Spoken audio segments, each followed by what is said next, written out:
Amen. Dimanche passé, nous avions donc dit que la parole de Dieu enseigne que le règne millénaire de Christ est un règne effectif de 1000 ans de Jésus-Christ sur terre. Ce règne sera précédé du retour de Jésus sur la terre avec les myriades de ses saints. C'est à ce moment qu'il jugera les nations qui vivent sur la face de la terre, selon Jude chapitre 1, verset 14 à 15, 2 Thessaloniciens chapitre 1, verset 7 à 10. Pendant ce temps, le diable sera lié dans Apocalypse 20, verset 2 à 3, c'est-à-dire lié pendant 1000 ans. Ce sera un règne de paix, de bénédiction, selon Ésaïe 11, verset 6 à 9. Ésaïe 65, verset 25. Osée chapitre 2, verset 18, pardon. Zacharie chapitre 14, verset 9 à 20. Ésaïe 2, verset 2 à 4. Le mot millénaire est un mot composé dérivé du latin qui est traduit simplement par 1000 ans. Ainsi, le règne millénaire de Christ correspond à 1000 ans de la manifestation totale de la gloire du Seigneur Jésus-Christ. Cela fait suite à la période de la grande tribulation qui sera marquée par d'intenses souffrances sur toute la terre. Selon le programme révélé de Dieu, l'Église sera subitement enlevée par Christ. Selon 1 Thessaloniciens chapitre 4, verset 13 à 18. Au cours d'un événement mystérieux connu sous le vocable d'enlèvement. Ensuite surviendra une période de 7 années de grande souffrance qu'on appelle la grande tribulation pour les pécheurs laissés derrière après l'enlèvement de l'Église. Matthieu chapitre 24, verset 21 à 22. Et pendant cette période, il dit, si ces jours ne seraient pas abrégés, ils le seront à cause des élus. Ils seront encore à ce temps. À la fin de la période de 7 années, Jésus reviendra avec l'Église pour établir son gouvernement. Jude 1, verset 14. Le gouvernement de ce monde, en ce temps, là, résistera à son avènement. Mais le Seigneur sera vainqueur à la bataille d'Armageddon, selon Apocalypse 19, verset 15 à 21. Satan sera lié et emprisonné pour 1000 ans. Apocalypse 20, verset 1 à 3. Le royaume de ce monde deviendra alors le royaume de notre Dieu et de son Christ. Apocalypse 11, verset 15. Voici tout ce qu'on avait vu la dernière fois, c'est un rappel. Amen. Amen. Pour plus de détails, ceux qui veulent vraiment aller en plus profondeur avec tous ces versets, tout ce qu'on avait expliqué concernant ce qu'on avait dit la dernière fois, veuillez consulter la vidéo de culte de louange et d'adoration du dimanche dernier. Amen. Nous continuons ce merveilleux thème maintenant aujourd'hui. Le règne millénaire sera une période au cours de laquelle les objectifs de Dieu seront intégralement atteints. Dans le règne millénaire, Dieu s'est fixé des objectifs qu'il va atteindre pendant ces 1000 ans, selon la Bible.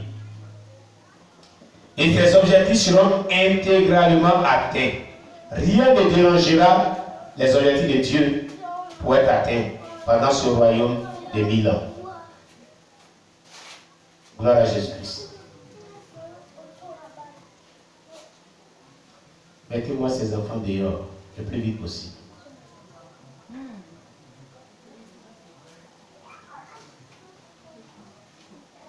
Amen.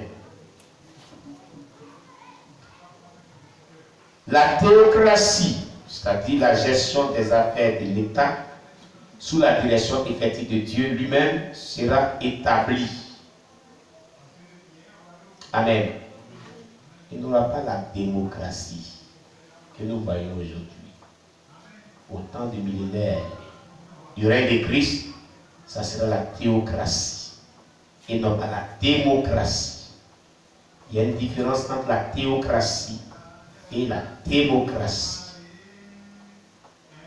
Amen. Dans la démocratie, c'est le vote. Et le suffrage le plus élevé l'emporte sur celui qui n'est pas élevé. La théocratie, c'est une direction divine de Dieu qui s'impose. En ce temps, je prends le contexte de celui du règne millénaire. C'est un pouvoir qui est établi par Dieu, qui ne peut être enlevé jusqu'à la mort. C'est comme ça. Amen. C'est ça. Gloire à Jésus-Christ.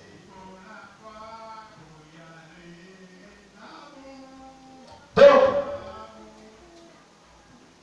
Dieu lui-même sera établi. En ce temps, la Christ, en tant que représentant divin, parlera et agira pour Dieu sur terre. Il aura un gouvernement glorieux et universel, avec le pouvoir absolu pour régner. Ésaïe 9, verset 5. Ésaïe chapitre 9, verset 5. Ésaïe chapitre 9, verset 5. Psaume chapitre 45, verset 5. Psaume chapitre 45, verset 5. Ésaïe 11, verset 4. Ésaïe chapitre 11, verset 4. Psaume 72, verset 4. Psaume 72, verset 4. Psaume 72, le verset 4. Amen. Donc je disais tantôt qu'il aura un gouvernement glorieux et universel au temps du millénaire. Ce gouvernement sera unique, présidé par Jésus-Christ lui-même. Il agira pour Dieu. Et puis, il aura le pouvoir absolu pour régner sur toute l'humanité. Amen. Christ, en tant que porte-parole, annoncera la volonté et la loi de Dieu. Ésaïe 2, verset 3 à 4. Ésaïe 2, verset 3 à 4. Ésaïe 33, verset 21 à 22. Ésaïe 33, verset 21 à 22. Ésaïe 42, verset 4. Ésaïe chapitre 42, verset 4. Actes des apôtres, chapitre 3, verset 22. Actes des apôtres, chapitre 3, verset 22. Donc, nous allons prendre Ésaïe chapitre 9, verset 5. Quand Dieu parle de son gouvernement glorieux et universel, avec le pouvoir absolu d'agir et manifestera Jésus-Christ, on va voir tout cela dans ces références bibliques. Ésaïe 9, verset 5, nous dit ceci.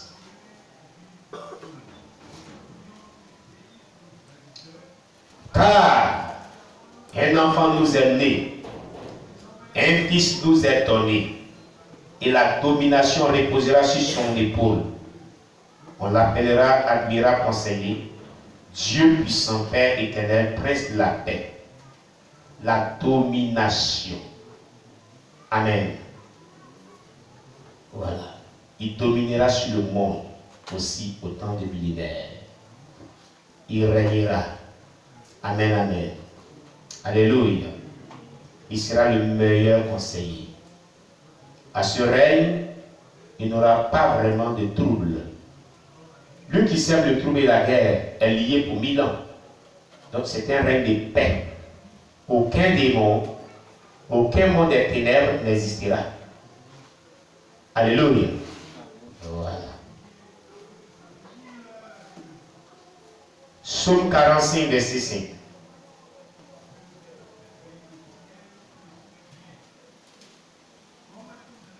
Il est dit, oui, ta gloire, sois vainqueur, monte sur ton char, défends la vérité, la douceur et la justice, et que ta droite se signale par de merveilleux exploits. Amen, amen. Il sera dans sa gloire, lui le vainqueur, c'est-à-dire Jésus-Christ. Il va monter sur son char. Il défendra la vérité, comme il a toujours défendu la vérité. Alléluia. Et sa douceur, sa justice, sa droite se signalera par des merveilleux exploits. Alléluia. Qui se fera toujours.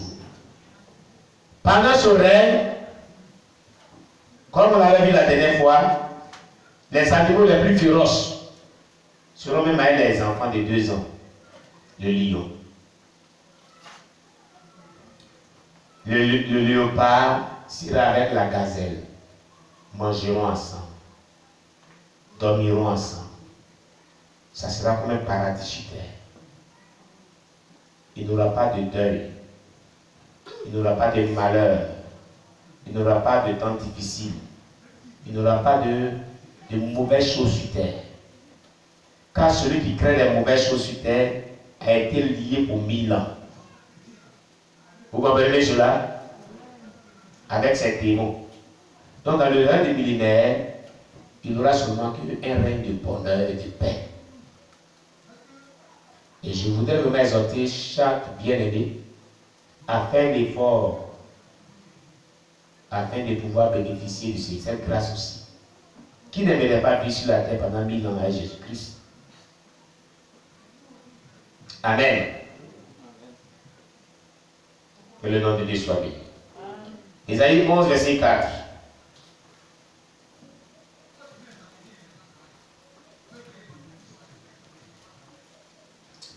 Il a dit, mais il jugera les pauvres avec équité, et il prononcera avec droiture sur les malheureux de la terre. Il frappera la terre de sa parole comme d'une verge, et du souffle de ses lèvres, il fera mourir le méchant. Amen. Sa justice sera avec équitable. Équité, c'est-à-dire équitable, cela fait de manière équitable, comme cela a été toujours fait par Jésus-Christ. Amen. La Bible dit qu'il est le même hier, aujourd'hui et éternellement. Il ne change pas sa manière d'agir. Gloire à Jésus-Christ. Il prononcera avec droiture sur les malheureux. Pas comme nos gouvernants d'aujourd'hui. Pas comme nos dirigeants des nations d'aujourd'hui. Pas comme les juges d'aujourd'hui. Qui par moments font des procès d'iniquité. Des procès injustes. Ceux qui sont corrompus. Amen. Que le nom de Dieu soit béni.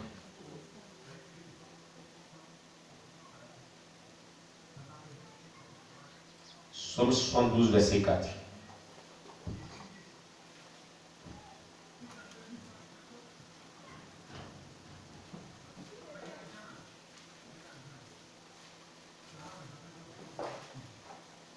Il fera droit aux malheureux du peuple. Il sauvera les enfants du pauvre et il écrasera l'oppresseur. Amen. Christ fera toutes ces choses. Amen, amen. Pour que ces enfants qui vont vivre ce règne avec lui soient et bien dans la paisibilité, dans le bonheur total. Et bénéficiant de la grâce divine de Dieu. La protection divine de Dieu. Amen, amen. Donc, Christ en tant que porte-parole annoncera la volonté et la loi de Dieu. Ésaïe 2, versets 3 à 4. Ésaïe chapitre 2, verset 3 à 4. Il a dit, des peuples s'y rendront en foule et diront, venez et montons à la montagne de l'Éternel, à la maison du Dieu de Jacob, afin que nous enseigne ses voies et que nous marchions dans ses sentiers. Car de Sion sortira la loi et de Jérusalem la parole de l'Éternel. Il sera le juge des nations le juge des nations.